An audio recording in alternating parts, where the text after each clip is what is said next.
So I've been using credit cards seriously for 5 to 6 years now and have really optimized my setup that helps me earn over 1 million points and miles across all of my cards and gives me experiences like complimentary hotel stays and luxury flights around the world. But on the other hand, my setup also ensures that I'm getting a minimum level of return for all of my spend, usually upwards of 2% or more in value. And you can get started right now, so let's go over the best beginner credit cards to have in your setup. So the first card you should have in your setup is your base card or foundation. These cards usually have no major bells and whistles, like tons of credits to manage, but also have no annual fees, as well as a good level of cashback and rewards for your spend. No spending limits and no special categories you have to spend on to get those rewards and benefits. So you'll know that no matter what, the rewards you get on this card is the minimum you'll get for all your credit card spend,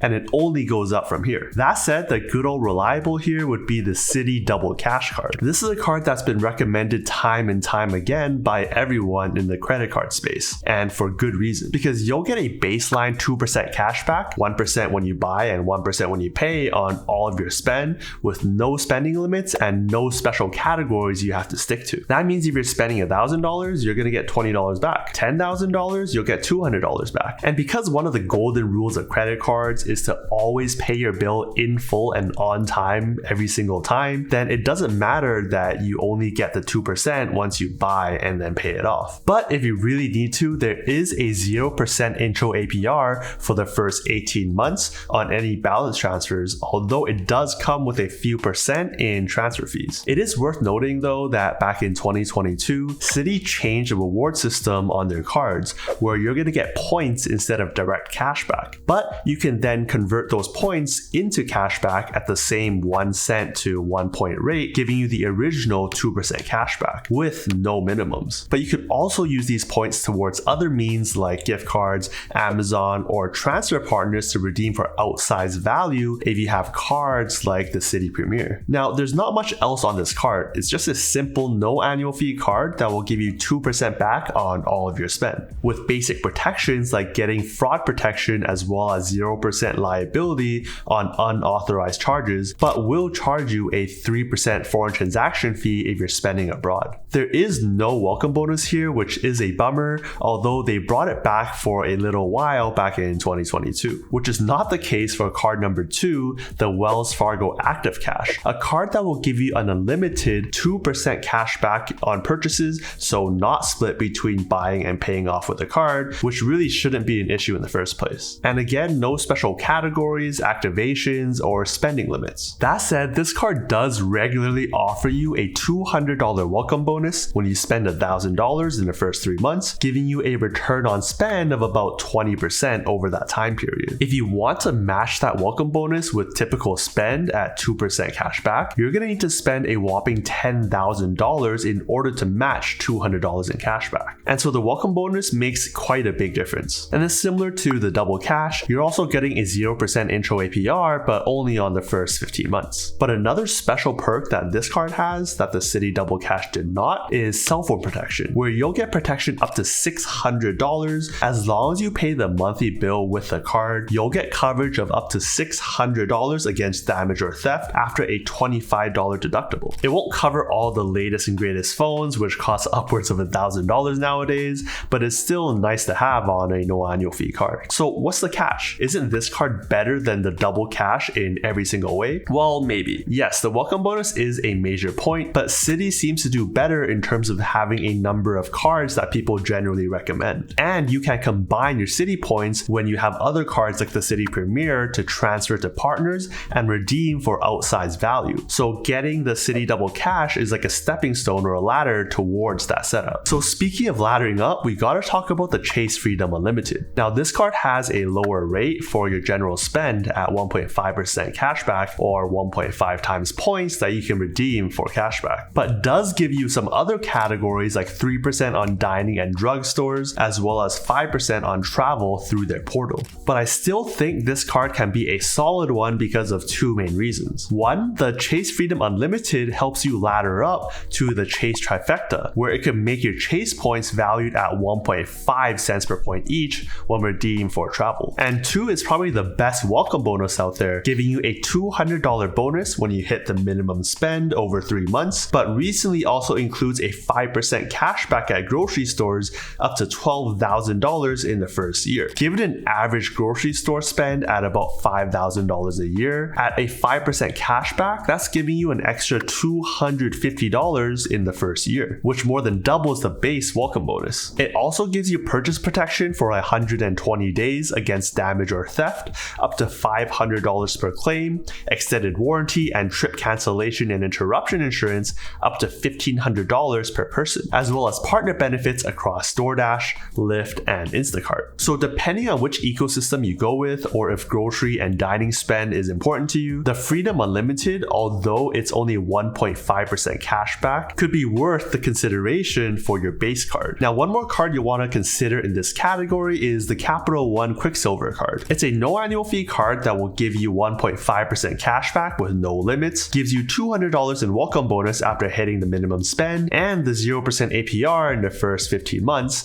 but also has no foreign transaction fees. That means you can use this card abroad and pay in whatever currency you want without paying the additional 3% cost to do so, unlike other cards on the list. And if you're like me and use Uber or Uber Eats a lot, then you'll love this card because it'll give you 6 months of complimentary Uber One membership, which at $10 a month usually can be a total of $60 in value. You'll also get 5% back when you spend on hotels and car rentals through the Capital One travel portal, which is quite a nice touch as well. But let's say you're really brand new and you can't get any of these cards yet, then you might want to consider a secured credit card, which is much easier to get approved for. The only difference that you'll have to put up a refundable deposit that the bank will use towards your credit line, meaning if you don't pay back for any reason, they already have your cash on hand. Now, I wouldn't recommend staying with secured cards forever, only as long as you need to, because they usually have lower rewards and not that many great credits and perks. But one recommendation for a secured card is the Quicksilver secured card, which requires a minimum of a $200 refundable deposit that will act as your initial $200 in credit line. You'll also get the 1.5% cash back on all of your spend, as well as the 5% on hotels and car rentals through their portal, but you won't get the lower intro APR in the first 15 months. However, you will get automatically considered for a higher credit line as soon as 6 months. And so spend on this card with great credit card habits and you'll be good in no time. Alright, so we've covered some amazing base and foundational cards that will ensure you're getting 1.5 to 2 times back on all of your spend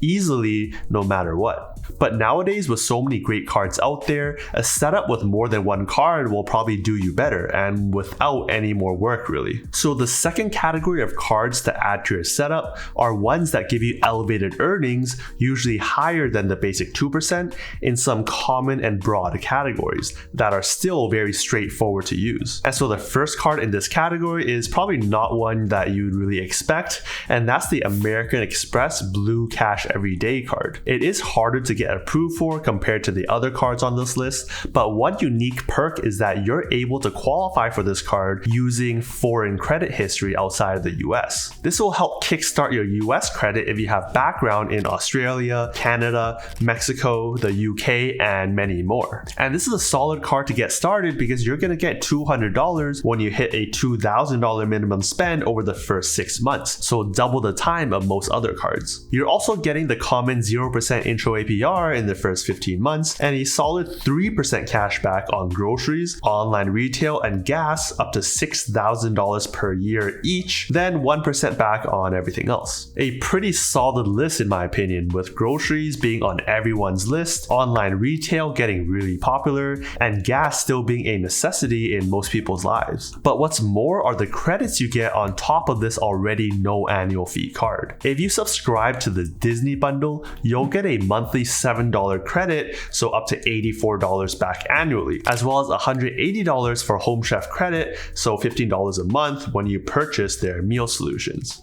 So not amazing credits like the ones on the American Express Platinum cards, but still not bad if you do use it. And of course, you're still getting access to the amazing American Express customer service. Next up, we gotta talk about the Capital One Saver One card. Now this card is pretty similar to the Blue Cash Everyday in that it's giving you 3% back in some broad categories, including dining, entertainment, popular streaming services, and grocery stores, with 1% back on everything else. Having both dining and grocery stores on this list is huge because food is part of everyone's lives, especially when there's no spending cap on any of these categories. Then you'll also get a welcome bonus of $200 once you hit $500 in spend in the first 3 months, and the 0% intro APR for 15 months, all on this no annual fee credit card. But in my opinion, a pretty major perk that was recently added is the Uber perk, where you're getting a major 10% cash back when you're spending on Uber or Uber Eats, and an Uber One membership throughout November of 2024. Valuing this at $10 a month, that's easily over $100 in value. And similar to the Double Cash or the Freedom Unlimited cards, the cash back on this Saver One card can be translated back into miles and then combined with other cards like the Venture X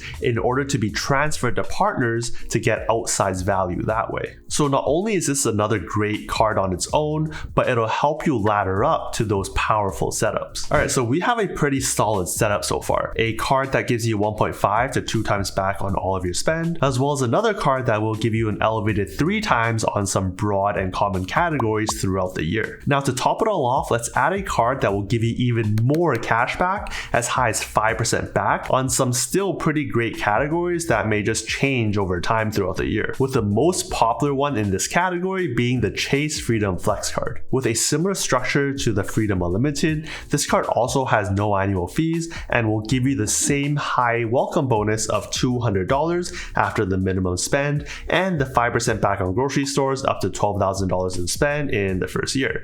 Probably the best welcome bonus out of all of the cards on this list today. But the main selling point about this card is getting 5% back in rotating categories up to $1,500 each quarter throughout the year. Though in reality, the categories are still pretty broad, where in Q1 it includes grocery stores, excluding Walmart, but including Target, as well as fitness and gym memberships, which means in the first few months, you could be getting a stacked 9% back on a lot of your grocery store spend, which is pretty insane. This card also comes with a 0% intro APR in the first 15 months as needed, as well as 3 months of Dash Pass with a discount for more cash back at Lyft, and 3 months of Instacart credit with $10 of credit each quarter. And because it's a MasterCard World Elite, you'll also get additional benefits across Lyft, Fandango, and ShopRunner.